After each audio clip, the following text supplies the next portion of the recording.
পাওয়ার আর সহগ সবসময় একই করতে হবে। এজন্য লগ যদি আমার ভিত্তি এক আর পাওয়ার অন্যরকম হয়, তাহলে ভিত্তি আর পাওয়ার একই করতে অনেক বড় সংখ্যা থাকলে আমরা ঠিক এইভাবে, যেমন আমাদের 2√5 পাওয়ার 400কে আমরা লসাগু করতে পারি।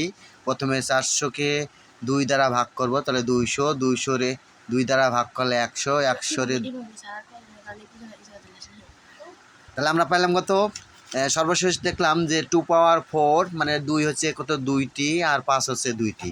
তাহলে কোনো সংখ্যার পাওয়ার সমান করতে হলে ওই সংখ্যাকে রুট দিবে এবং রুট দিলে পাওয়ারকে দ্বিগুণ করতে হবে। যেমন আমরা করেছি কত 2⁴ √5 হোল টু দি পাওয়ার 4, 2 ছিল রুট দেওয়ার কারণে 4 হয়েছে। তাহলে আমরা সর্বশেষ করলে লিখতে পারি কত 2√5 পাওয়ার 2√5 হোল টু দি পাওয়ার কত 4। আমরা জানি লগের ভিত্তি এ পাওয়ার থাকলে কি হবে? সহগ হবে। তাই সহগ আমরা আগে নিয়ে আসলাম, এরপরে সহগ আর পাওয়ার হলে তার মান হবে কত? 1। তাহলে 4 × 1 সমান হচ্ছে কত? 4 আনসার। তাহলে সকলকে ধন্যবাদ, যে আবার দেখা হবে বা আবার কথা হবে। অ্যান্সার হবে হচ্ছে কত? 4। তাই এটা আমরা সায়েন্টিফিক ক্যালকুলেটর ব্যবহার করতেও পারি। ক্যালকুলেটর সায়েন্টিফিক 91+ দিয়েও আমরা এটাকে সমাধান করতে পারি।